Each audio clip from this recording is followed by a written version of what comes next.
Bonjour à tous, ici Hall du Panthéon. Aujourd'hui, on se retrouve pour un épisode de Northgard avec le clan du Serpent.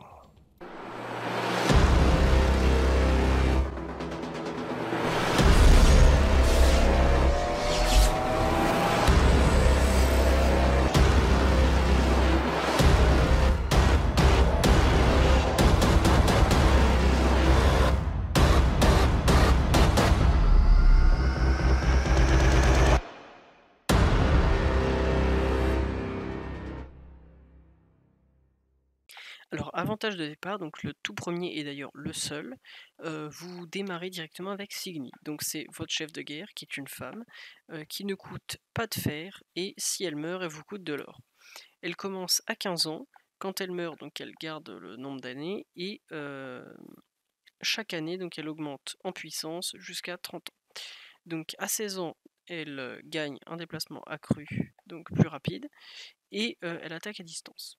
À 17 ans, qu'est-ce qu'elle gagne? Donc elle traverse les zones ennemies sans se faire repérer, que ce soit unité neutre ou unité player. Ensuite, à 18 ans, elle débloque la terre brûlée, donc qui dure 3 mois et qui a ensuite un temps de recharge de 3 mois. Qu'est-ce que ça fait? Donc ça réduit de 50% la production de la zone touchée et ça augmente de 50% l'attaque de toutes les unités militaires du clan. Ensuite, à 18 ans, elle gagne également encore une meilleure mobilité de déplacement et elle gagne un vol de ressources dans les zones ennemies. Enfin, la relique Gungnir qui permet à toutes les unités militaires d'être invisibles. Allez, c'est parti, on y va. Alors, première zone, on a de la pierre et de quoi chasser. Des petits cerfs, ça sera très pratique, surtout pour cette zone. Ensuite, deuxième zone, on a un champ et un loup. Le loup, on s'en fera un manteau comme d'habitude. Ensuite, troisième zone, une forêt. C'est vital pour la toundra, donc on la prend direct. Ensuite, premier savoir. Alors le premier savoir, on a longuement hésité pour prendre celui-ci. Il est très intéressant parce qu'il permet à avoir un bonus de bonheur et de nourriture pour chaque zone où il y a une unité militaire qui n'est pas possédée par notre clan. Également, donc il y a des bonus pour les tirailleurs. C'est plutôt intéressant et je vous avoue que j'ai mis un petit peu de temps à me décider. Finalement, on va partir sur un des savoirs classiques. On va partir sur le minage, puisque nous avons pas mal de spots de minage dès le début de game, donc ça nous sera très intéressant et très utile pour optimiser les minerais qu'on va récolter. Voilà. Donc à savoir que vous pouvez aussi partir sur le savoir principal si vous voulez jouer plus militaire. C'est intéressant, en plus ça donne des bons bonus aux tirailleurs, donc c'est vraiment très intéressant. Voilà. Allez hop, on continue. Donc là on met un spot de minage, on en profite puisque ça fait partie de l'upgrade qu'on vient de faire. Et on continue la suite de la game. Voici comment apparaît donc l'âge quand il grandit. Donc ça fait exactement la même chose que quand vous avez un palier de renommée. Et du coup ça vous l'avez 3 fois. Voilà. Donc là on a obtenu les tirs à distance pour Signy. Alors dans la foulée on prend le deuxième savoir. Alors au début j'hésite à partir là-dessus. Et finalement je pars sur l'amélioration des bûcherons. On en aura vraiment besoin vu qu'on a peu de spots de camp de bûcherons. Donc c'est nécessaire. Dans la foulée on part au combat. Alors on va chasser le loup. Donc comme vous voyez, hop, je tape d'abord à distance et ensuite au corps à corps. Bon là j'ai pas eu de chance sur le timing, donc du coup le loup part à l'attaque. Et là vous verrez mieux l'attaque à distance. Voilà. Donc on a à peu près cette portée là pour les tirs. Donc c'est plutôt intéressant. C'est le seul chef de guerre qui tire à distance. Donc c'est plutôt intéressant stratégiquement si vous voulez par exemple partir sur une stratégie full lanceur. Donc vous pouvez avoir Signy et derrière que des lanceurs de hache. Également ce qui est intéressant c'est d'y aller avec du tirailleur puisque les tirailleurs ont des bonus pour l'attaque. Ils peuvent aussi empoisonner une fois qu'ils seront améliorés. Bon allez, on continue la suite. Donc l'objectif de la carte aujourd'hui, l'Yggdrasil, évidemment on partira pas là-dessus cette fois-ci, on a déjà montré comment l'obtenir et la victoire liée à l'Yggdrasil. Aujourd'hui on partira plutôt sur une victoire de savoir, puisque évidemment la renommée ne peut pas être faite avec le clan du serpent, il n'y a que 3 victoires possibles du coup, non 4. La commerciale, la militaire, le savoir et celle de la map. Donc selon l'objectif de la carte, vous êtes plus ou moins limité, donc c'est pour ça que j'ai dit 3, parce que si vous avez une carte dans laquelle l'objectif de la carte n'est pas un objectif de victoire, eh bien il vous reste plus que ces 3 autres options. Ensuite, troisième savoir. Alors, on a hésité, mais finalement on va partir sur ce savoir-là, ça pratique pour la nourriture. Comme vous remarquez souvent dans ma vidéo, je pars vraiment sur des savoirs qui me permettent de tenir longtemps dans le jeu, de façon à pouvoir optimiser tout. Donc la nourriture pour éviter d'être en manque, surtout pendant l'hiver, le bois pour éviter d'être en manque, surtout pendant l'hiver aussi, pour pouvoir avoir de quoi faire des constructions souvent. L'alminage, bon, c'était situationnel, mais c'est intéressant pour pouvoir améliorer vos bâtiments et donc votre production d'absolument tout. Voilà, donc continuons. Donc encore une upgrade, alors on va partir sur celle qui permet d'augmenter le nombre de villageois. Au début on a encore hésité entre celui-là et celui-là, mais finalement je vais partir sur celui qui me permet d'avoir plus de population rapidement. Allez hop, on continue. Et en même temps, comme vous le voyez, je suis en train de créer une relique. Donc ce sera le marteau de Thor, puisque je trouve que la relique pour ce clan n'est pas intéressante. En fait, comme je vous l'ai dit en début d'épisode, la relique du clan du serpent permet à toutes les unités militaires d'être invisibles aux yeux des ennemis. Mais je trouve pas ça très intéressant, je préfère jouer avec le marteau de Thor qui permet, comme vous le verrez, de faire pas mal de dégâts dans une zone ennemie. Donc ça abîme les bâtiments et les unités, donc c'est plutôt puissant. Et c'est surtout très intéressant pour les mettre à mal dans certaines zones. Par exemple, si un adversaire a une zone très riche en nourriture, vous pouvez balancer le courroux de Thor dessus, et comme ça il se prendra masse de dégâts. Tous les villageois qui ramassent de la nourriture seront tués, et les bâtiments seront gravement endommagés. Donc certains peuvent même être détruits selon ce que vous faites. Si vous combinez la terre de feu avec le courroux de Thor, ça peut être très très violent. Donc, comme vous voyez là, la petite zone juste en dessous, ça permet de piquer un savoir à une faction ennemie. C'est plutôt intéressant, mais on y arrivera à la fin de la vidéo. Et comme vous voyez également, là, il y avait le géant des glaces. Donc, qu'est-ce qu'on va faire dans cette vidéo? Donc, c'est quelque chose que je ne vous ai pas encore montré. Vous voyez là la petite barre? Alors, la petite barre que vous voyez dans le camp de Jantar, c'est la barre qui permet de dire à combien de pourcents vous êtes lié d'amitié avec la faction neutre. Donc pour cette faction neutre, en l'occurrence, vous allez gagner un géant. Donc ce géant, il est considéré comme un élite. Il fait extrêmement mal, il a beaucoup de points de vie, donc il est très pratique en défense ou en attaque. Nous, on va jouer surtout défensif, puisque nous allons partir sur la victoire de savoir, pas sur la victoire militaire. Et ça va nous permettre de bien nous défendre et aussi d'attaquer les zones neutres. Également, donc, ces géants, vous pouvez faire plusieurs routes commerciales avec eux, avec uniquement de la nourriture. Mais vous pouvez en faire plusieurs avec la même chose, ce qui est plutôt intéressant, puisque pour les autres factions neutres, vous devez avoir une route commerciale différente. Pour eux, c'est pas pareil, il faut que vous leur donniez que de la nourriture. Pour les kobolds, vous pouvez tout leur donner, et pour les elfes noirs, le problème c'est que c'est soit du fer, soit de la pierre. Donc il faut être très très riche, il faut avoir tout amélioré, c'est pas forcément le plus rentable. D'autant plus qu'ils ne vous donnent qu'un montant fixe de nourriture, de bois, d'or, etc. Donc ce n'est pas très intéressant. Passage de Signy à 17 ans, c'est pas mal. En même temps, tant que j'y suis, on se fait attaquer. Donc, comme vous voyez, j'ai un peu paniqué et à chaque fois j'oublie de mettre des tours. Donc du coup, je vais me rappeler que oui, c'est vrai, on peut pas mettre de tours quand on se fait attaquer. Mais il va se faire défoncer par Signy, donc ça va.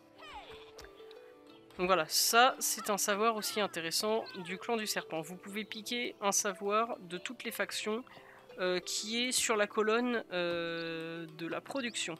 Nous on va partir sur le savoir du clan du taureau, puisque vous avez des gros bonus intéressants qui vous permettent d'augmenter fortement vos productions, de diminuer les coûts en amélioration, d'augmenter les unités améliorées, etc. Donc c'est très très puissant. J'ai hésité avec le clan du dragon, parce que ça permet aussi d'être plus puissant militairement, mais c'est pas forcément la meilleure faction à choisir. Après, on verra pour le clan du dragon si vraiment ça vaut le coup, sachant que comme je vous ai déjà dit, le clan du dragon est vraiment axé sur l'attaque et sur les unités militaires. Allez hop, on se dépêche un peu car oui, c'est une rediff comme vous vous en doutez depuis le début. Et hop, on continue.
Et là, on va poser le marteau de Thor.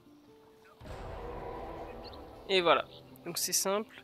Comme vous voyez, ça coûte de la nourriture et de l'or. Et ensuite, vous pouvez foudroyer une zone. Je vais vous le montrer un peu plus tard.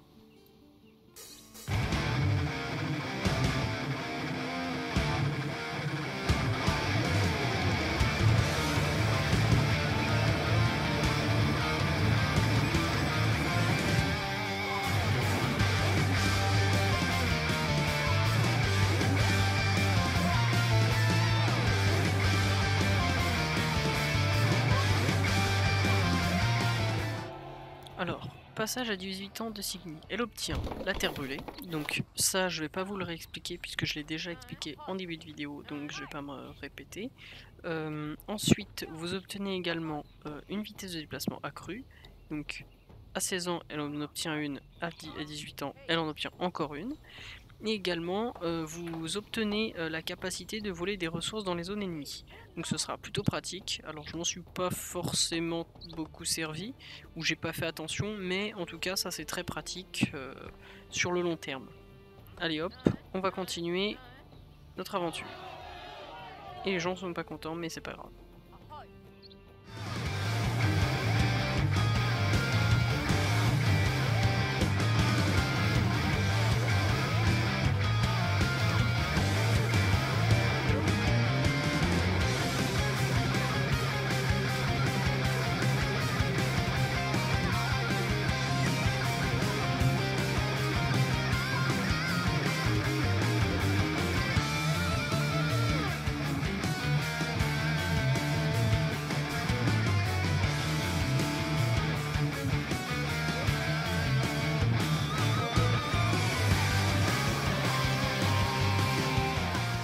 Bon, à ce moment-là, je sais que j'ai gagné la bataille, donc du coup, je vais regarder ailleurs pour regarder les zones, explorer un peu. Franchement, n'hésitez pas à faire ça quand vous savez que votre bataille est gagnée. Voilà. Allez, on continue sur notre lancée.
Alors, je vais faire un truc de bâtard, vous allez voir, il y a un tremblement de terre qui va arriver.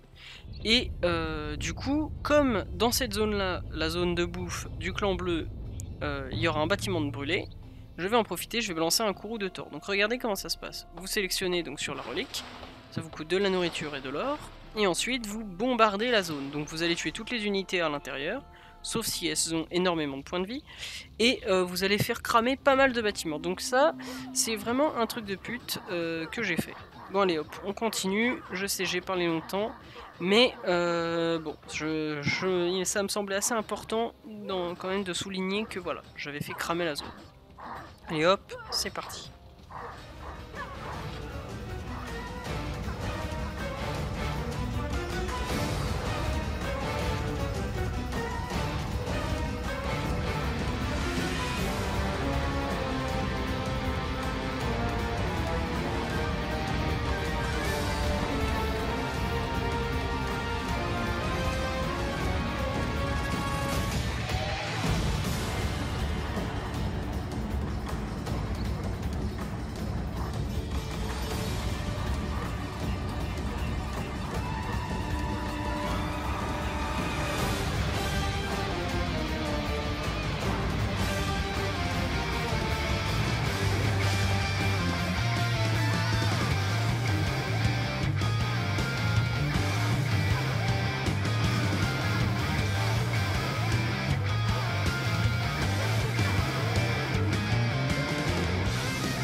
Donc voici comment on applique la terre brûlée. Donc vous allez dans la zone, vous sélectionnez le bouton sur Signy et vous avez un gros cercle dans la zone, ennemi ou allié, et vous appuyez dessus et puis ça la fait cramer. Donc c'est là où vous obtenez donc les bonus d'attaque pour vos guerriers, les nerfs de défense sur les ennemis, etc. etc. Voilà. Bon, allez, on continue.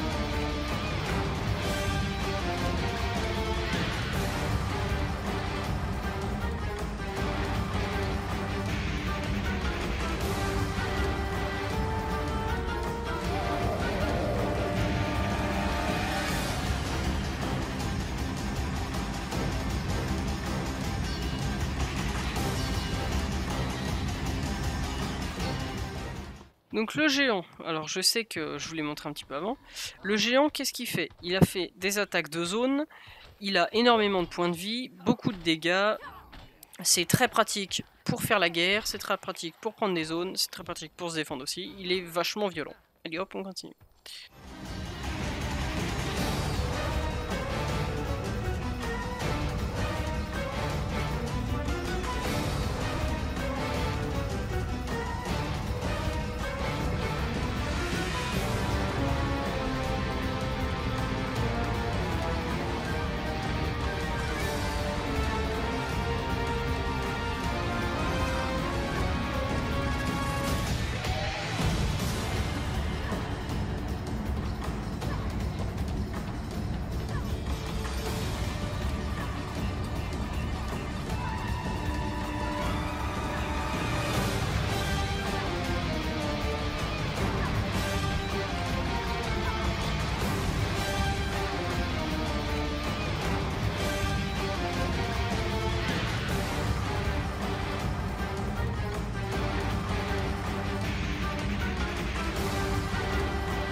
Et voilà, nous sommes partis sur la dernière ligne droite, le dernier savoir avant la victoire.